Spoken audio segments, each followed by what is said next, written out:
Rebonjour, très heureux de vous retrouver sur cette scène à nouveau ce matin. On va terminer la matinée avec des moments assez excitants, en tout cas ils le sont énormément pour moi. Tout d'abord, on va avoir le plaisir d'accueillir David Dufresne qui va nous faire un retour d'expérience et un case study sur Fort McMoney. Il arrive dans quelques minutes.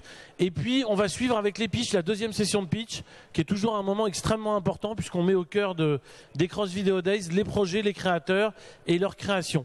Je vous propose d'accueillir tout de suite David Dufresne qui va me rejoindre sur scène.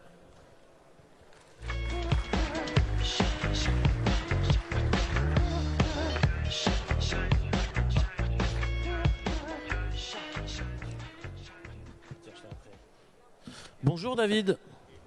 Bonjour, bonjour. Comment vas-tu? Super. Bon. Impeccable. Ça fait 2 jours que tu es là, c'est la première année et on est à la fois très heureux que tu sois là et très heureux que tu sois notre parrain, bien évidemment. Donc je voulais avoir un peu ton feedback. Qu'est-ce que tu as pensé? Quelles ont été les rencontres que tu as faites pendant ces 2 jours? Alors j'ai fait plein de rencontres. J'ai fait des rencontres avec des marchands.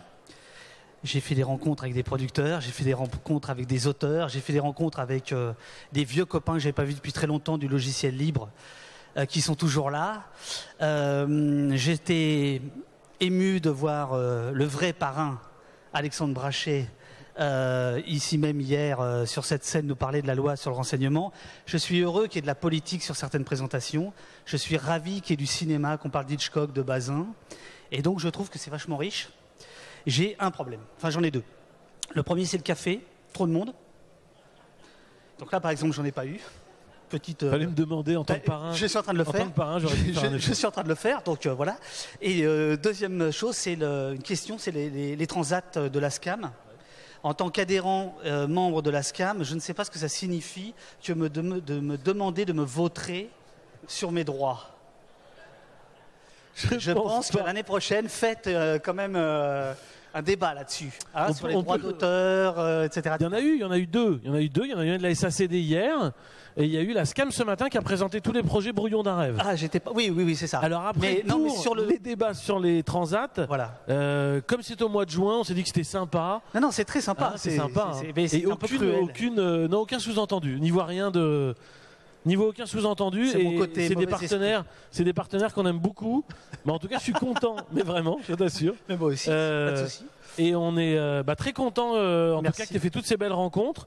Je vais te laisser la parole. C'est Fort McMoney, je pense que ça a été un des grands événements de l'année. Et on est très heureux que ce soit toi, personnellement, qui vienne nous présenter un retour d'expérience là-dessus. Eh ben, merci beaucoup. Bonne merci présentation. de l'invitation et de toute l'organisation et du café. Tout de suite là tu veux? Ah oui. Ah bah je reviens qu'un café alors. Mais tu peux commencer hein. J'y vais. Bonjour à tous donc. Fort McMoney c'est 2 ans et demi de ma vie et de la vie d'une grande équipe. Je vais vous en parler. Je vais rapidement vous faire cette présentation qui normalement dure 1h30, donc je vais la faire très très rapide. Et si vous avez des questions, faut surtout pas hésiter après la présentation venir me voir, etc. Donc l'idée, au départ, c'est une histoire, car voilà, sans histoire, on peut faire tout ce qu'on veut, on ne fait que de la technologie, et la technologie ne porte pas des histoires. En tout cas, pour moi, mon point de vue, c'est que ça reste celui d'Hitchcock, une histoire. Donc cette histoire, c'est une petite ville dans le nord du Canada qui s'appelle Fort McMurray en Alberta, qui est la 3e réserve de pétrole au monde, et qui jusqu'à très peu de temps, avec la chute du cours du pétrole, mais on y reviendra tout à l'heure, était une ville Far West, une ville champignon, comme l'Amérique du Nord s'est depuis 200 ans créée, c'est-à-dire une ville à une croissance exponentielle absolument phénoménale. Et donc on a passé 3 hivers avec Philippe Brault. On a passé 3 hivers à filmer par moins 30 degrés. On tenait à filmer là-bas par le froid pour une raison esthétique, pour une raison cinématographique, parce que nos modèles mais vraiment très très très très très haut et très très loin, ce sont les frères Cohen. Donc Fargo, Prison Valley, c'était No Country for the Old Men. Là, c'est Fargo. Donc voilà, hein, le prochain, on va trouver. Et c'est très difficile de tourner par moins 30, mais sachez juste une chose, c'est que l'être humain est beaucoup plus résistant que les caméras Canon. Hein, les caméras Canon à moins 30 ont beaucoup de mal à démarrer, les batteries s'épuisent en 2 secondes, c'est l'enfer. L'idée donc c'était de parler du pétrole comme un choix de civilisation qui est celui que nous avons tous fait. Vous avez tous du pétrole sur vous, j'en ai sur moi, j'en ai partout sur moi. On respire pétrole, on pense pétrole. Et en allant là-bas, c'était la question de notre addiction à cette ressource qui est par ailleurs épuisable. Quand je suis allé voir mes amis de l'Office national du film, l'ONF au Canada, ils m'ont dit « Ah, l'environnement, tu sais, il y a un problème, ça s'appelle la fatigue verte. » La fatigue verte, ça existe aussi en France. Ça consiste à dire que les livres, les films, les récits autour de l'environnement ne fonctionnent pas, ne marchent pas, ne trouvent pas de lecteurs, ne trouvent pas d'audience, etc. Et c'est la raison pour laquelle je leur ai dit « C'est pour ça qu'on va faire un jeu. On va faire un jeu documentaire. » Parce que cette question... Excusez-moi, mais il faut que je boive. Attendez.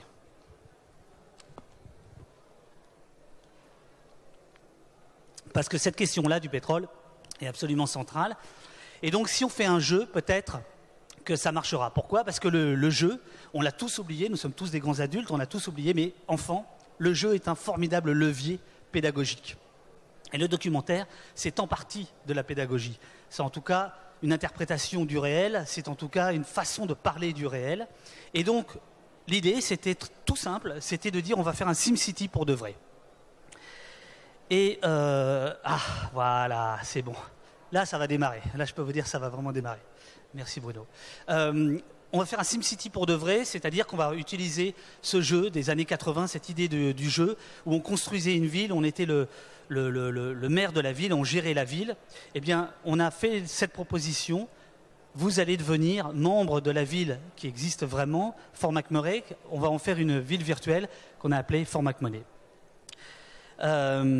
L'idée, c'était de questionner la démocratie avec une interrogation. La démocratie est-elle soluble dans le pétrole?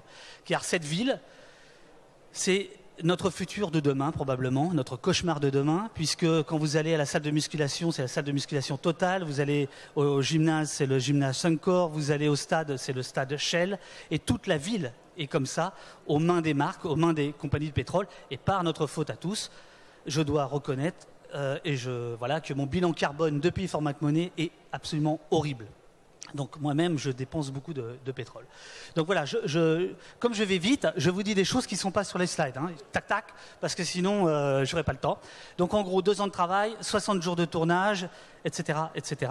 Et là, je vais vous montrer une petite démonstration de 2 minutes 30 qui explique un petit peu la mécanique qu'on a mis en place. Et après, je reviendrai sur comment on a mis en place cette mécanique. Voilà, donc si la régie peut envoyer la vidéo. At the world's edge. Fort McMurray, an area the size of Florida, larger than Hungary. You are embarking on a documentary game in which everything is real. The places, the events, the characters. The choices you will make will determine your experience and will affect the other players in the game. You're in a campground on the outskirts of Fort McMurray. This is where your experience truly begins. Talk to the occupants. Search everywhere. In front of you, on the ground. Click on the clues. Don't miss anything.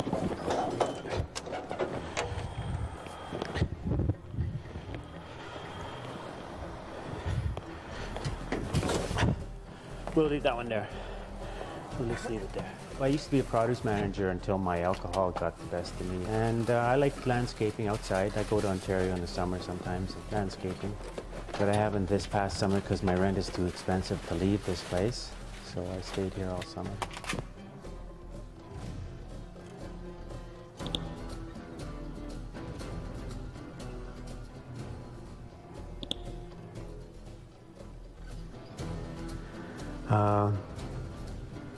Syncrude and Suncor, they do a good job, but they help a lot out. I hear they could pay more taxes, but they sure help a lot of the town out, though.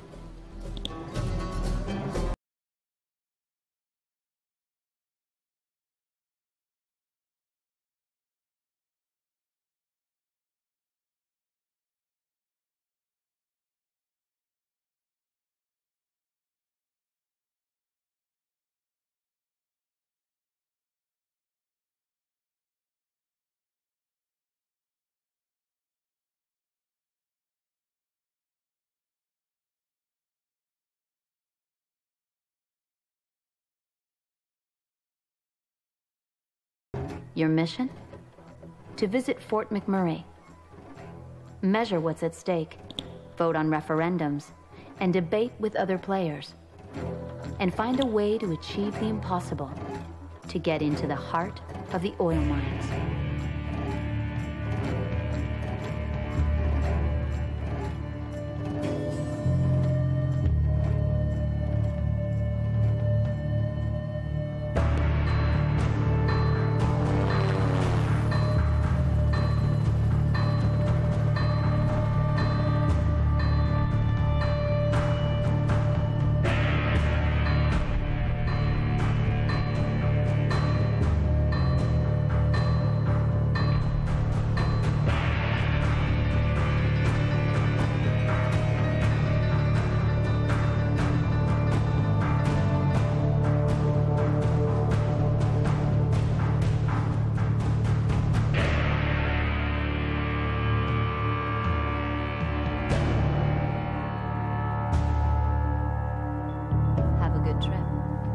It's your turn to play.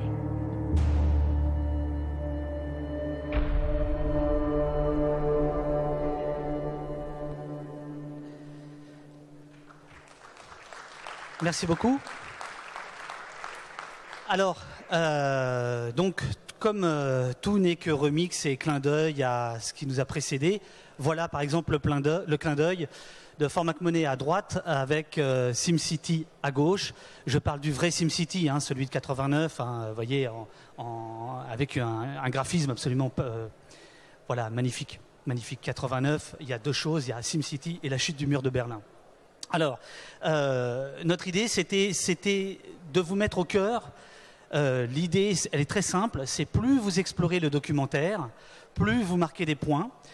Si vous sautez les vidéos, vous ne marquez pas de points, c'est normal, on a bossé dur. Donc, si vous n'avez pas le temps, vous pouvez avancer, mais vous ne marquez pas de points. Et si vous voulez marquer des points, il va falloir explorer le plus possible la ville. Et ces points vont vous servir à voter et à peser dans des référendums, dans des sondages qui, au cours de l'expérience, qui dure 3 semaines, vous permettent de modifier collectivement la ville, c'est-à-dire que tous les joueurs du monde entier changent en même temps la ville. Alors, il y a 4 épisodes, il y avait 4 épisodes au départ, aujourd'hui il n'y en a plus que 3. L'idée c'était d'un côté le jeu, pourquoi faire un jeu? Parce que depuis 20 ans, l'industrie du jeu vidéo, on a dans chaque panel quasiment des représentants des jeux vidéo, le jeu vidéo a réglé à la linéarité son compte, d'une certaine manière.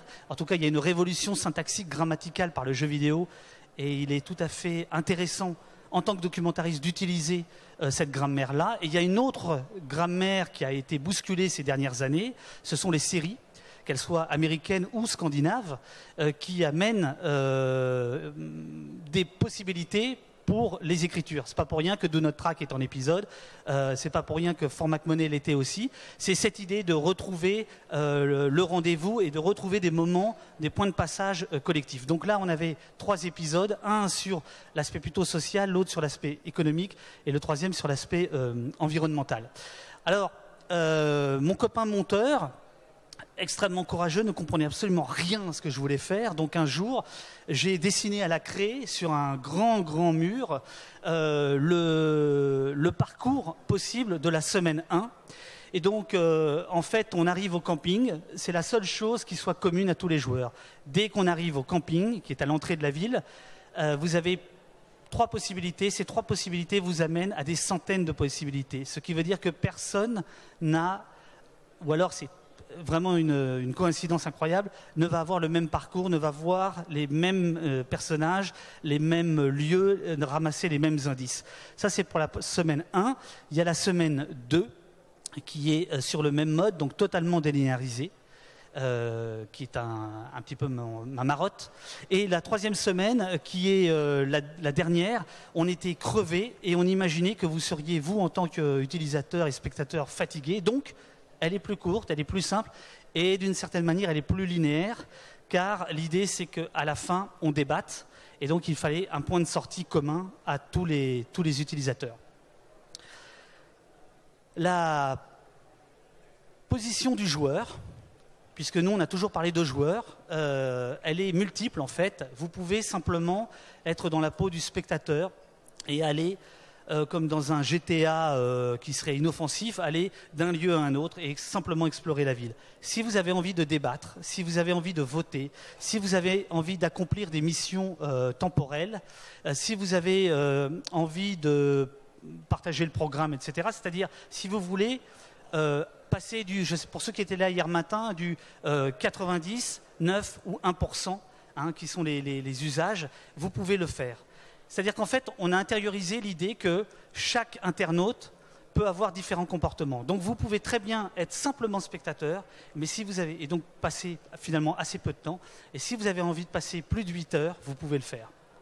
Il n'y a aucun problème. Et évidemment, si vous faites tout, je suis plus qu'heureux et mes producteurs vous embrassent. Parce qu'évidemment, on a fait tout ce travail pour essayer d'amener le plus possible de gens à entrer vraiment dans le film, à entrer vraiment dans l'histoire, à en faire vraiment partie.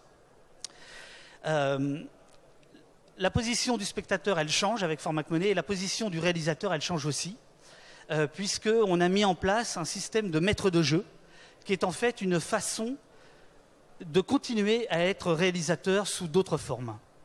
Je m'explique.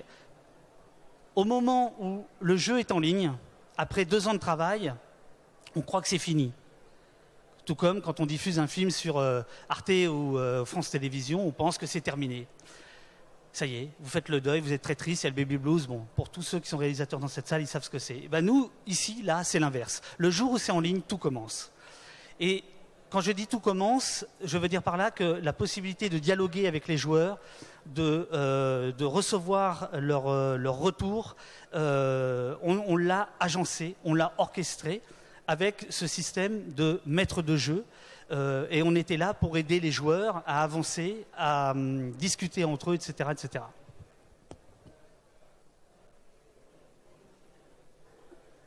Excusez-moi. Alors, ça c'était maître de jeu. Ici, je vous montre la cuisine, c'est-à-dire comment on a travaillé. Donc, on a fait un premier repérage classique. On est tombé sur des sans-abri magnifiques, des gens qui avaient travaillé pour l'industrie du pétrole et puis qui avaient été virés et puis qui s'étaient retrouvés dans la rue, etc. Et on est rentré à Montréal et on a commencé à se demander si ce qu'on avait filmé convenait et en tout cas comment il fallait faire pour que les utilisateurs puissent se sentir vraiment au cœur de la ville, à quelle hauteur on devait filmer les personnages, à quelle distance on devait les filmer, etc. Donc il y a eu un gros travail en termes de prototypage, y compris du tournage lui-même. C'est-à-dire que les interviews, si les gens sont filmés très proches, et pour une raison très simple, c'est que l'écran est petit, et que si on veut voir leurs émotions, il faut s'approcher, il faut cadrer plus serré, etc. On s'est posé énormément de questions, évidemment, sur le game design. Donc là, on a été aidé par 2 Français, Olivier Mocco et Florent Morin, et par un Canadien, un Québécois, Guillaume Perrault. Et on s'est posé quantité de questions sur, par exemple, comment, dans les jeux vidéo traditionnels, un joueur peut dialoguer avec les personnages.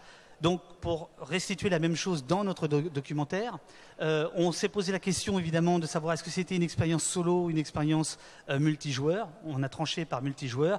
Et pour moi, la plus belle des questions, c'était qui parle. Dans un documentaire, ça peut être un personnage qui parle, ça peut être le documentariste, ou parfois le réalisateur, ou parfois personne, pas de voix off. Là, il y avait la possibilité d'ajouter la voix du joueur, ce que j'avais fait avec un plaisir immense, où je m'étais mis dans votre peau. jusqu'au jour où je me suis dit, merde, si je me mets mal dans votre peau, ça va pas aller, ça va pas convenir. Si je vous prête des intentions que vous n'avez pas, vous allez arrêter.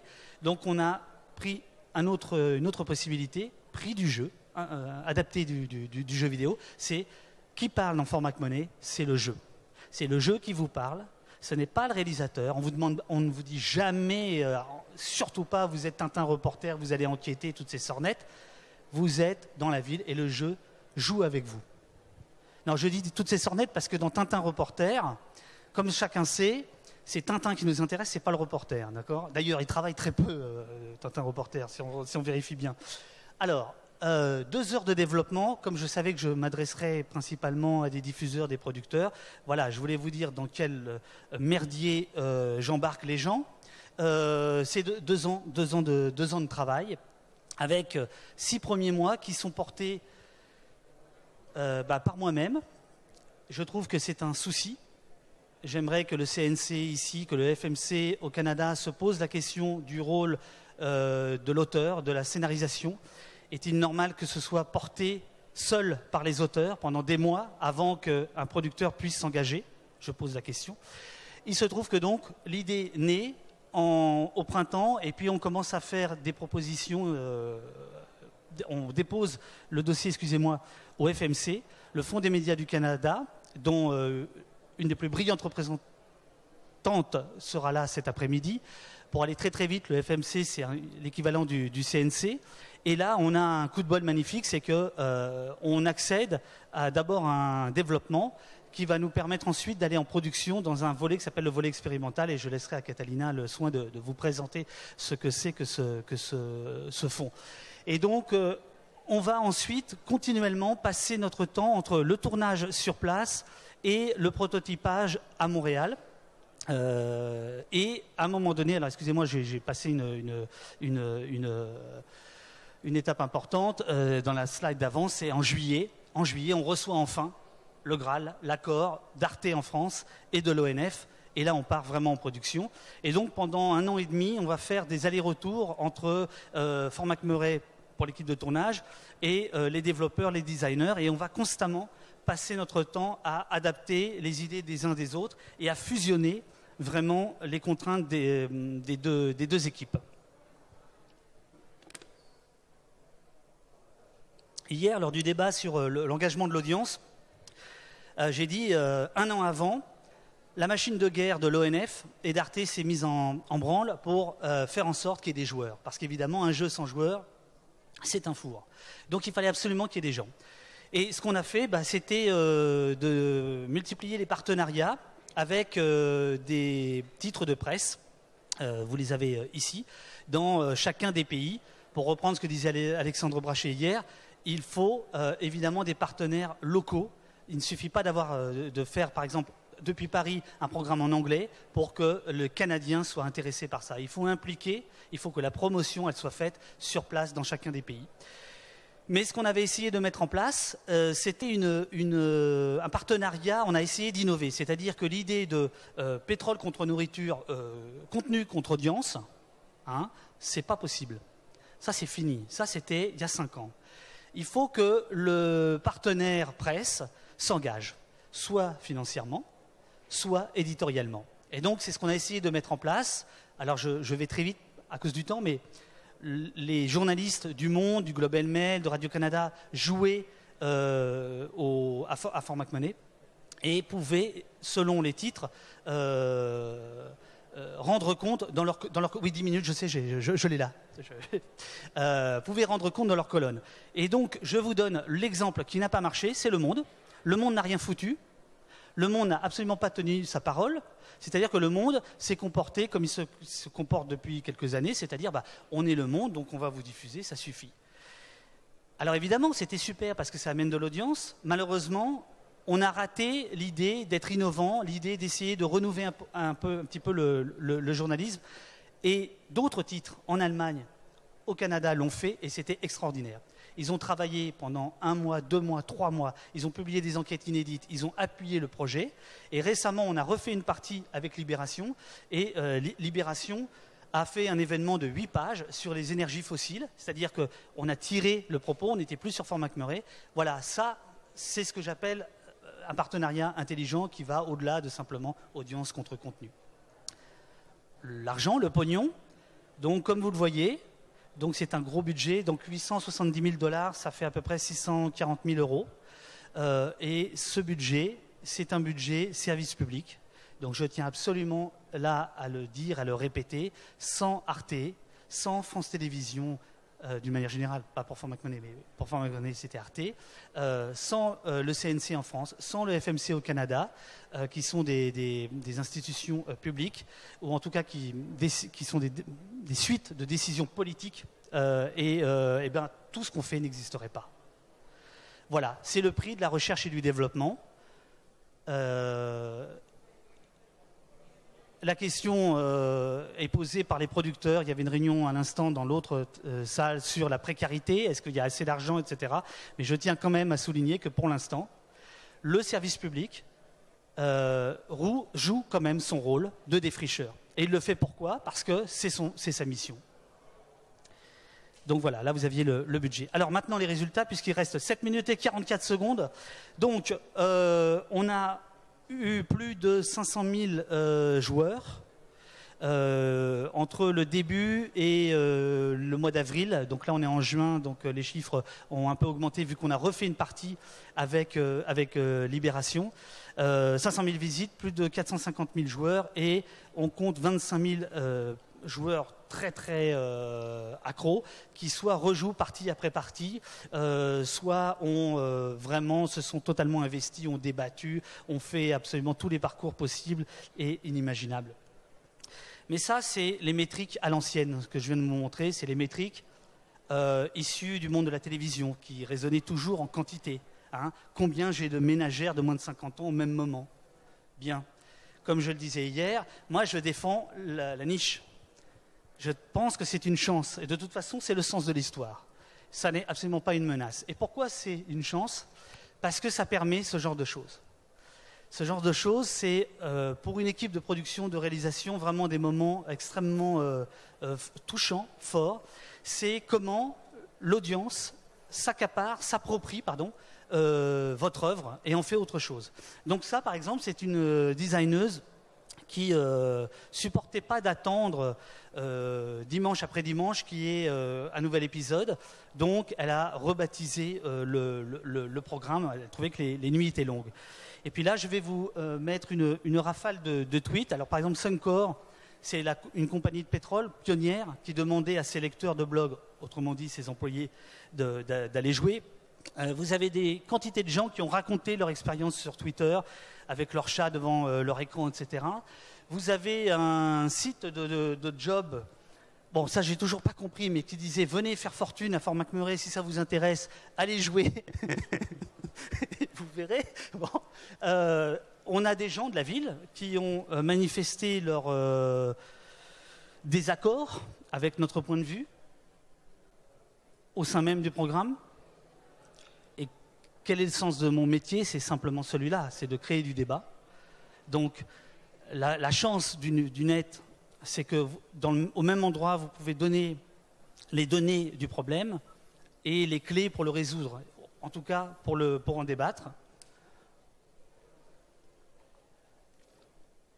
On a des gens qui ont monté un compte Twitter pour hacker Fort McMoney. Bon, alors, s'ils sont dans la salle, je leur dis bravo. Mais je leur dis, vous nous avez bien fait chier, parce qu'il a fallu qu'on court après certains bugs que vous avez débusqués. Mais ça fait partie du jeu, si je puis dire.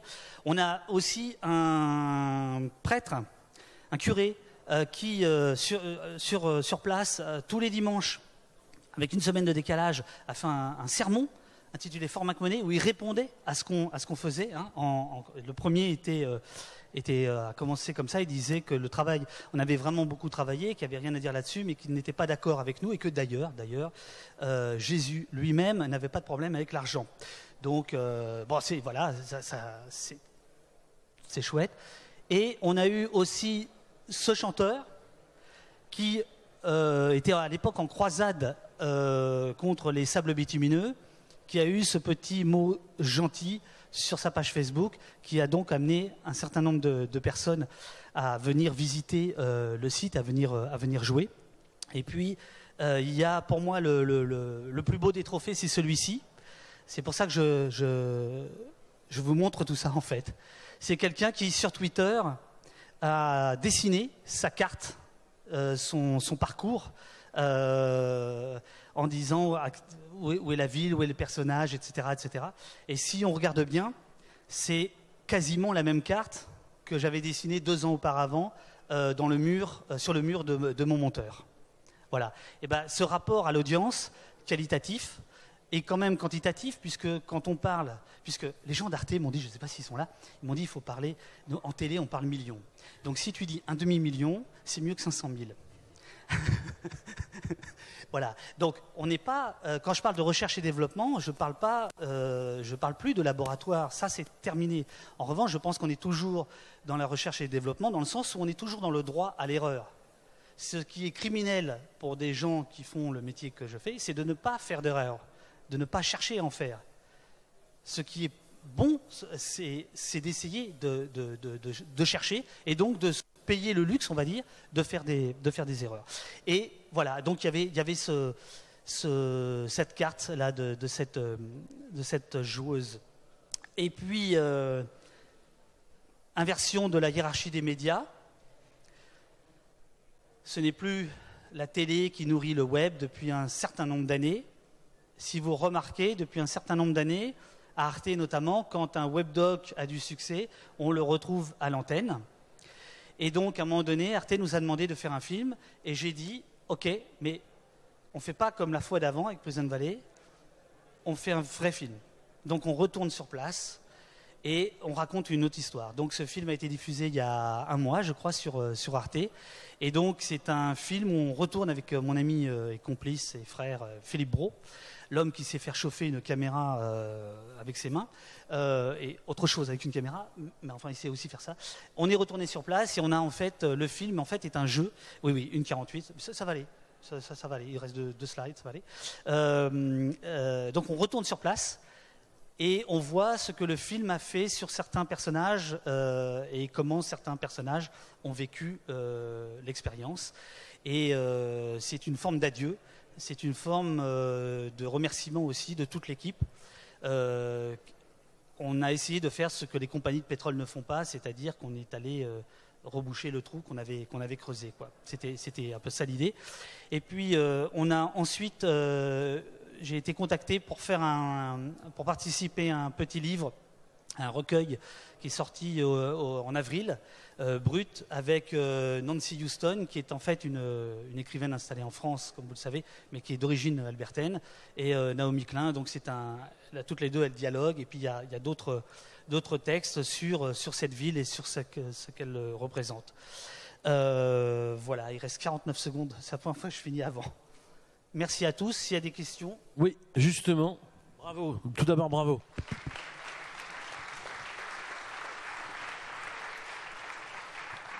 Merci infiniment. Je voulais juste te dire que c'est des moments où je sens que mon métier est assez désagréable parce que je t'écouterai encore pendant des heures et malheureusement je suis obligé pas d'interrompre mais d'arriver à la fin. Ce que je vous propose, c'est si on va prendre 2-3 questions et rallonger un peu le temps, on le récupérera sur le déjeuner qui sera beaucoup moins intéressant que de t'écouter. Si on peut mettre un peu de lumière dans la salle et si vous avez des questions, j'imagine nombreuses, on en prendra 2-3, ne nous en veuillez pas trop. Tout d'abord, bonjour. Et je voulais juste savoir la part d'audience entre la partie canadienne et la partie française sur les 450 000 personnes qui ont joué, ou les 25 000 personnes qui étaient vraiment addictes à l'expérience. Est-ce que vous avez un peu vu comment se départageait l'audience par rapport au pays? Et malheureusement, j'ai pas les chiffres en tête.